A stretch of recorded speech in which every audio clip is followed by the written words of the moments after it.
हरे कृष्णा। धार्मिक शास्त्रों के अनुसार हर महीने की 11वीं तिथि को एकादशी का व्रत उपवास किया जाता है और ये व्रत 3 दिनों तक चलता है। इसमें दशमी तिथि की रात्रि से व्रत के नियम लेकर 11 के दिन अर्थात एकादशी के दिन उपवास रखकर तथा द्वादशी तिथि के दिन पारण करने के बाद ही व्रत पूर्ण माना जाता है।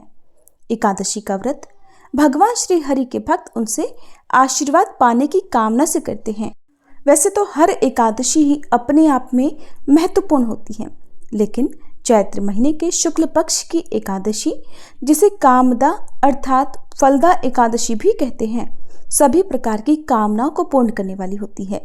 इस दिन व्रत की कथा सुनने मात्र से ही भक्तों के सभी पाप कट जाते हैं और उन्हें अंत में मोक्ष की प्राप्ति होती है। इसलिए भक्तजनों, इस वीडियो में आज आप सुनेंगे सभी प्रकार की कामनाओं को पूर्ण करने वाली और आप सबकी मनोकामनाओं की पूर्ति करने वाली कामदा एकादशी व्रत की संपूर्ण कथा। उससे पहले जानिए 11 अर्थात एकादशी के महत्व के बारे में। एकादशी का दिन पितरों को मुक्ति दिलाने के लिए भी बहुत खास होता है, क्योंकि जिन पितरों को मोक्ष प्राप्त नहीं हुआ है उनके लिए इस दिन 1 लोटे पानी में थोड़े से काले तिल मिलाकर दक्षिण दिशा की ओर मुख करके पितृ तर्पण यदि किया जाए तो उससे पितरों को मोक्ष मिल जाता है। ऐसी मान्यता है कि एकादशी व्रत की कथा सुनने मात्र से ये उपवास करने वालों का यश वैभव संसार में फैलता है। एकादशी के दिन भगवान श्री हरि की पूजा के लिए नारियल, नींबू, नैवेद्य, ऋतुफल आदि वस्तुओं को एकत्र करके फिर भगवान विष्णु का पूजन करके तथा रात्रि जागरण करने से सभी तरह के पापों और संकटों से मुक्ति मिलने के साथ ही जीवन में सभी प्रकार की खुशियां मिल जाती हैं। एकादशी का व्रत करने वाले भक्तों को दूसरे दिन यानी पारणा करने से पहले ब्राह्मणों को भोजन करवाने के पश्चात कुछ दान दक्षिणा अवश्य देनी चाहिए। उसके बाद ही स्वयं पारण करना चाहिए। संतान प्राप्ति या पुत्र प्राप्ति की इच्छा करने वाले भक्तों को आज के दिन भगवान श्री कृष्ण के बाल स्वरूप की पूजा करनी चाहिए। इससे उन्हें संतान लाभ अवश्य प्राप्त होता है।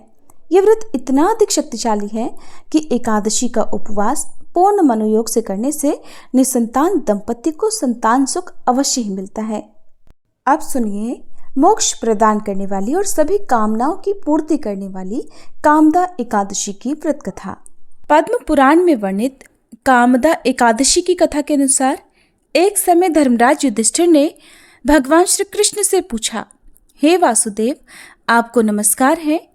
अब आप मुझे ये बताइए कि चैत्र शुक्ल पक्ष में किस नाम की एकादशी आती है। तब भगवान श्री कृष्ण बोले, राजन, एकाग्रचित्त होकर यह पुरातन कथा सुनो, जिसे एक समय वशिष्ठ जी ने राजा दिलीप के पूछने पर बताई थी। राजा दिलीप ने वशिष्ठ जी से पूछा था कि भगवान, मैं एक बात सुनना चाहता हूँ, चैत्र मास के शुक्ल पक्ष में किस नाम की एकादशी होती है। तब वशिष्ठ जी बोले, राजन, चैत्र शुक्ल पक्ष में कामदा नाम की एकादशी होती है। वह परम पुण्यमयी है। पाप रूपी ईंधन के लिए वह दावानल के समान है। प्राचीन काल की बात है, नागपुर नाम का एक अत्यंत सुंदर नगर था, जहां सोने के महल बने हुए थे। उस नगर में पुंडरीक आदि महाभयंकर नाग निवास करते थे। पुंडरीक नाम का नाग उन्हीं दिनों वहां राज्य करता था। गंधर्व, किन्नर और अप्सराएं भी उस नगरी का सेवन करती थीं। वहीं पर एक श्रेष्ठ अप्सरा थी जिसका नाम था ललिता। उसके साथ ललित नाम वाला गंधर्व भी था और वे दोनों पति पत्नी के रूप में रहा करते थे। दोनों ही परस्पर काम से पीड़ित रहा करते थे। ललिता के हृदय में सदा पति की ही मूर्ति बसी रहती थी और ललित के हृदय में सुंदरी ललिता का नित्य निवास था। एक दिन की बात है, नागराज पुंडरीक राजसभा में बैठकर मनोरंजन कर रहा था। उस समय ललिता का गान हो रहा था, किंतु उसके साथ उसकी प्यारी ललिता नहीं थी। गाते गाते अचानक उसे अपनी पत्नी ललिता का स्मरण हो आया। इसलिए उसके पैरों की गति रुक गई और जीभ लड़खड़ाने लगी। तब नागों में श्रेष्ठ करकोटक को ललित के मन का संताप पता चल गया। इसलिए उसने राजा पुंडरीक को उसके पैरों की गति रुकने और गान में त्रुटि होने की बात बता दी। करकोटक की बात सुनकर नागराज पुंडरीक की आंखें क्रोध से लाल हो गई और उसने गाते हुए कामातुर ललित को शाप दे डाला। दुर्बुद्धे, तू मेरे सामने गान करते समय भी पत्नी के वशीभूत हो गया, इसलिए जा, तू राक्षस हो जा। महाराज पुंडरीक के ऐसा कहते ही वह गंधर्व राक्षस हो गया। भयंकर मुख, विकराल आंखें और देखने मात्र से भय उपजाने वाला रूप, ऐसा भयंकर राक्षस होकर वह अब कर्म का फल भुगतने लगा। इधर ललिता अपने पति की विकराल आकृति देखकर मन ही मन बड़ी चिंतित हुई। भारी दुख से कष्ट पाने लगी और सोचने लगी, क्या करूं, कहाँ जाऊं, मेरे पति पाप से कष्ट पा रहे हैं। वह रोती हुई घने जंगलों में पति के पीछे पीछे घूमने लगी। वन में उसे एक सुंदर आश्रम दिखाई दिया जहां एक शांत मुनि बैठे हुए थे। उनका किसी भी प्राणी के साथ कोई भी वैर विरोध नहीं था। ललिता बड़ी तेजी के साथ वहां गई और मुनि को प्रणाम करके उनके सामने खड़ी हो गई। मुनि बड़े दयालु थे। उस दुखिनी को देखकर वे इस प्रकार बोले, शुभे, तुम कौन हो, कहाँ से आई हो, मेरे सामने सच सच बताओ। ललिता बोली, महामुने, वीरधन्वा नाम वाले एक गंधर्व हैं। मैं उन्हीं महात्मा की पुत्री हूँ और मेरा नाम ललिता है। मेरे पति अपने पाप दोष के कारण राक्षस हो गए हैं और उनकी यह अवस्था देखकर मुझे बिल्कुल भी चैन नहीं है। हे ब्राह्मण, इस समय मेरा जो कर्तव्य हो वह बताइए। हे विप्रवर, जिस पुण्य के द्वारा मेरे पति राक्षस भाव से मुक्ति पा जाए, कृपया उसका उपदेश कीजिए। तब ऋषि बोले, शुभे, इस समय चैत्र शुक्ल पक्ष की कामदा नाम की एकादशी तिथि है, जो सब पापों को नाश करने वाली और अति उत्तम है। तुम उसी का विधि पूर्वक व्रत करो और इस व्रत का जो पुण्य हो उसे अपने स्वामी को दे डालो। पुण्य देने पर क्षण भर में ही उसके शाप का दोष दूर हो जाएगा। भगवान श्री कृष्ण कहते हैं, राजन, मुनि का यह वचन सुनकर ललिता को बड़ी प्रसन्नता हुई और उसने एकादशी को उपवास करके द्वादशी के दिन उन ब्रह्मऋषि के समीप ही भगवान वासुदेव के श्री विग्रह के समक्ष अपने पति के उद्धार के लिए यह वचन कहा, मैंने जो यह कामदा एकादशी का उपवास व्रत किया है, उसके पुण्य के प्रभाव से मेरे पति का राक्षस भाव दूर हो जाए। वशिष्ठ जी कहते हैं, ललिता के इतना कहते ही उसी क्षण ललित का पाप दूर हो गया। उसने दिव्य देह धारण कर लिया और वह राक्षस भाव भी चला गया और उसे पुनः गंधर्वत्व की प्राप्ति हो गई।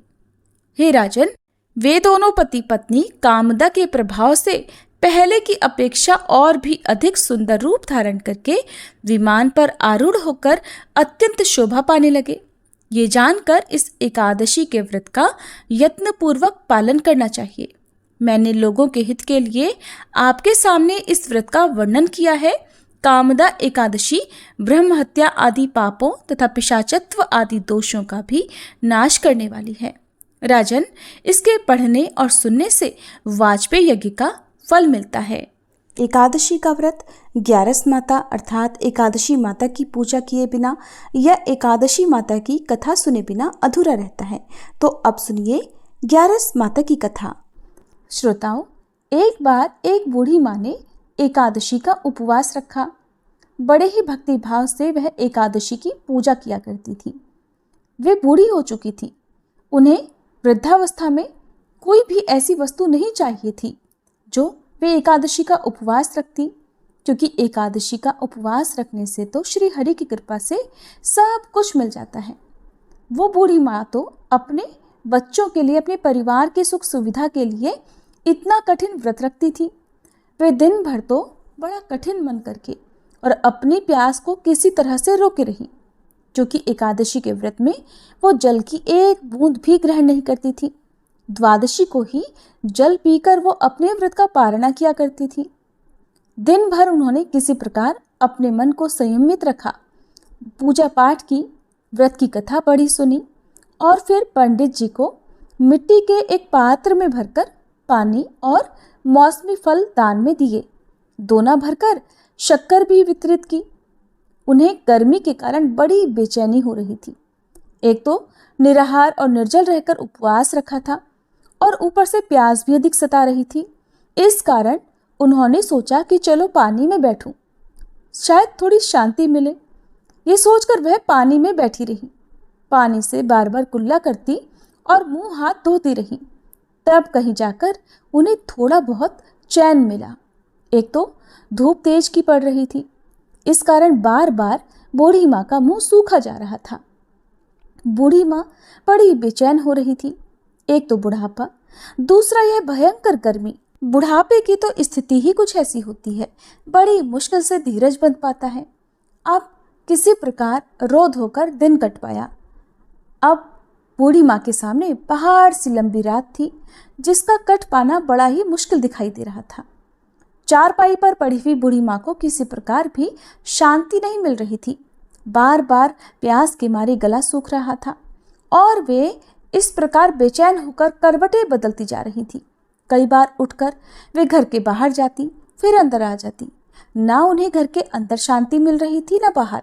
वे पड़ी पड़ी एकादशी माता को याद करती रहीं और मन में ध्याती रहीं कि हे माता, आप मेरी लाज रखिएगा, आप ही मुझे शक्ति दीजिएगा ताकि मैं भली भांति आपका व्रत कर सकूं और ये पहाड़ सी रात सुकून से बीत जाए।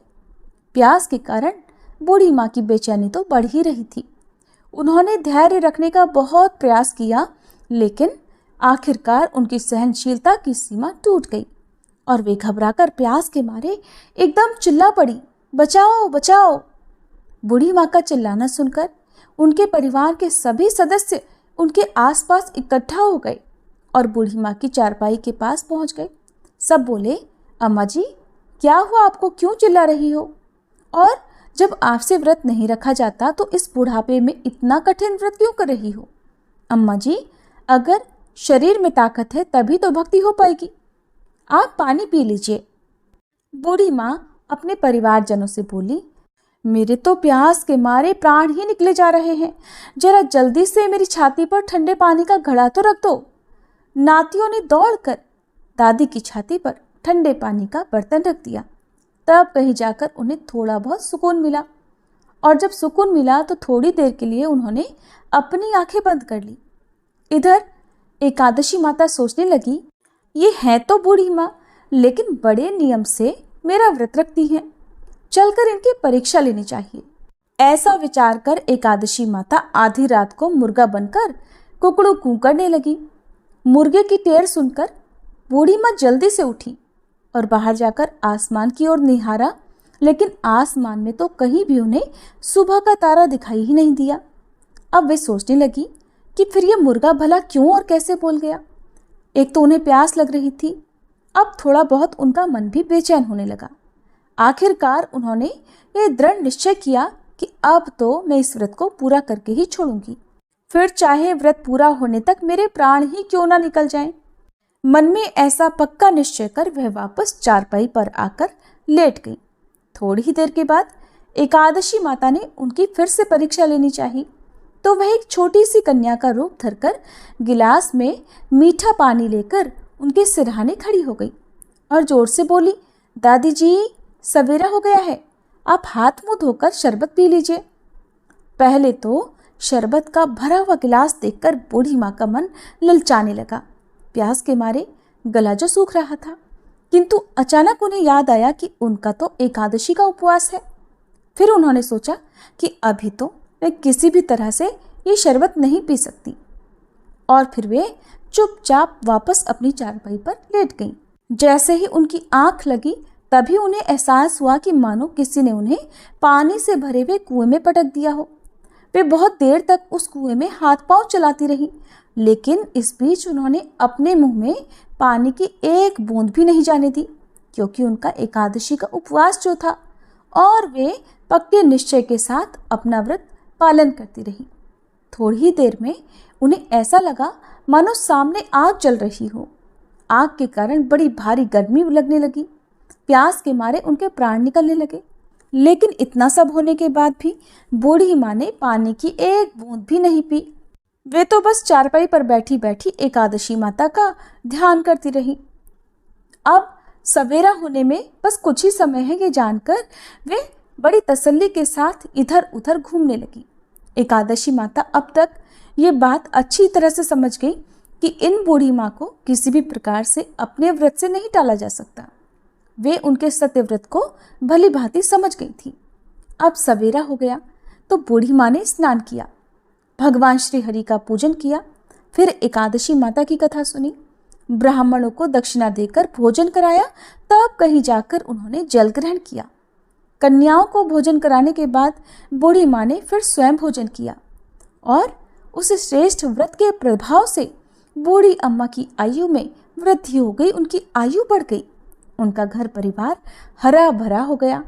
अब उनके घर में किसी भी चीज का कोई अभाव नहीं रहा। उनका घर हर प्रकार के सुख साधनों से भर गया। नाती नातिन से उनका घर भर गया और वे उसी दिन से 12 महीने की एकादशी का व्रत करने लगी। एकादशी माता के व्रत के पुण्य प्रताप से इस संसार में हर प्रकार के सुख भोग कर वह बूढ़ी माँ अंत में भगवान श्री हरि के धाम को चली गई।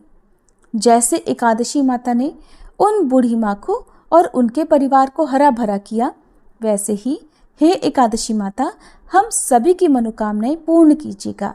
प्रेम से बोलिए श्री लक्ष्मी नारायण भगवान की जय। एकादशी माता की जय।